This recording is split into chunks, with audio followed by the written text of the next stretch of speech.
Hoy vamos a analizar una sentencia de la Corte Suprema de Justicia que va directo al corazón de muchísimas relaciones comerciales. Se trata de una batalla legal donde todo depende de la sutil, pero importantísima, diferencia entre dos tipos de contrato.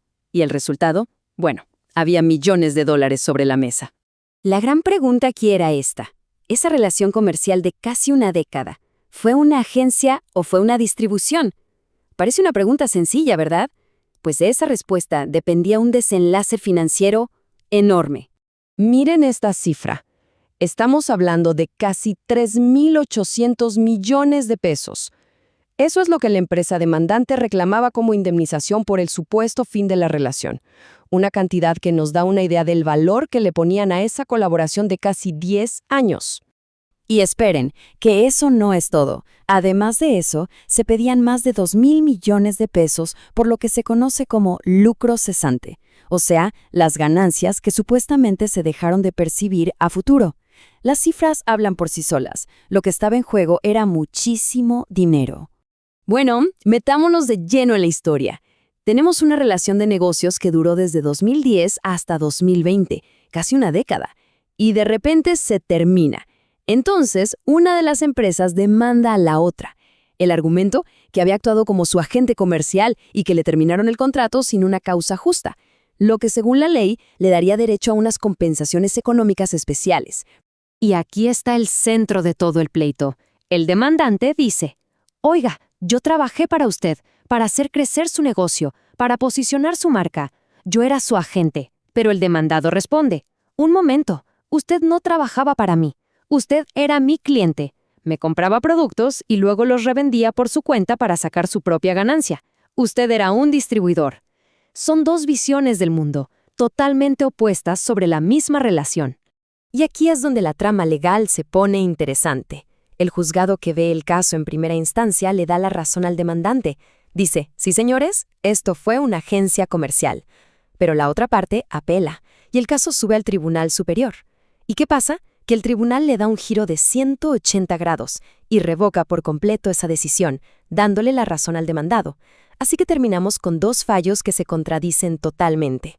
Con este enredo de decisiones opuestas, estaba claro que el asunto no podía quedar así. La disputa tenía que escalar, y así fue como llegó hasta la Sala de Casación Civil de la Corte Suprema de Justicia. Ahora, la Corte tenía la tarea de poner punto final, de dar la respuesta definitiva, y de paso, de aclarar las reglas del juego. Muy bien, ahora vamos a la parte más importante para entender la decisión de la Corte.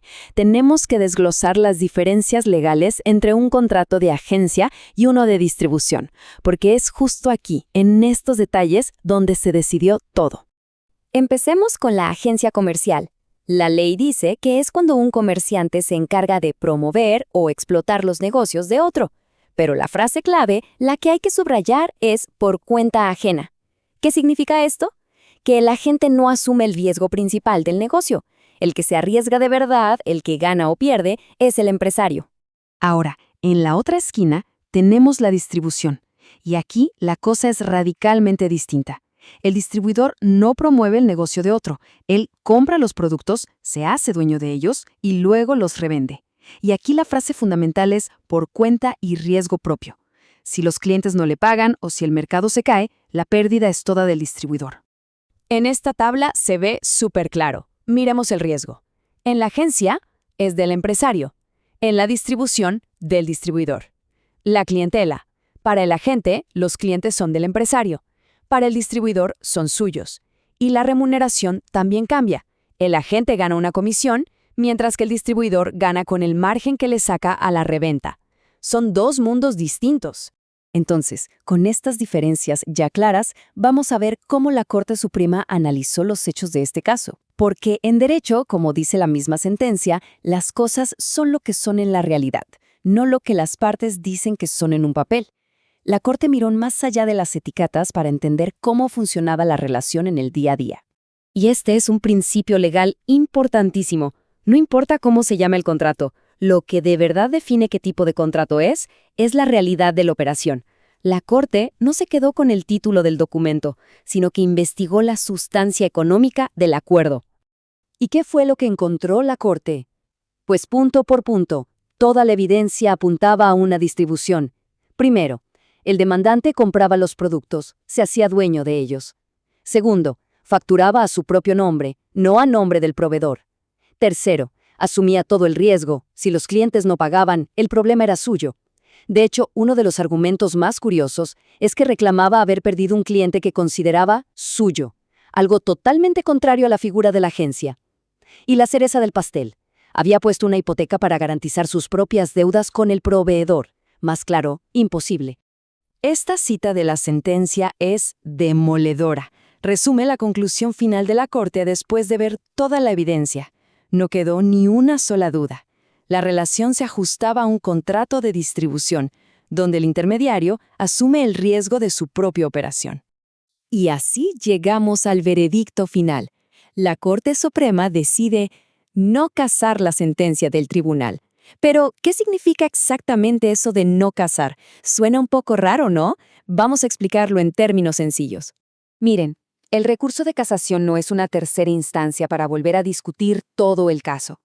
Para que la Corte Suprema revoque o case una sentencia, la parte que apela tiene que demostrar que el tribunal anterior cometió un error garrafal, un error de bulto, evidente. No es suficiente con decir, no estoy de acuerdo con su interpretación de las pruebas.